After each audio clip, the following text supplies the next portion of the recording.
Avui us presentem un nou artista, una botànica, com és Manu García i les seves aquarel·les. És un artista molt sobri, minimalista, amb una pinzellada molt segura, capta l'ànima, l'essència dels objectes. Cada obra seva sembla que el temps hagi parat. Però jo, quan he entrat dins de la obra, ràpidament se m'ha eriçat una mica la pell, ¿no? Yo que se dio pell de gallina. Gracias por venir.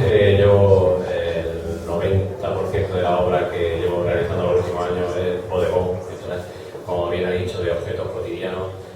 Me gusta utilizar también, cuando utilizo acrílico, utilizo otras técnicas, la utilizo como la acuarela, porque la acuarela ha sido fundamental en mi vida. Estas acuarelas se expusieron en Italia este pasado verano, en Fabriano, en el Museo del Papel de la provincia de Ancona. Avui l'artista ens ha ficat una obra pel sorteig, una obra que està a la venda a 250 euros.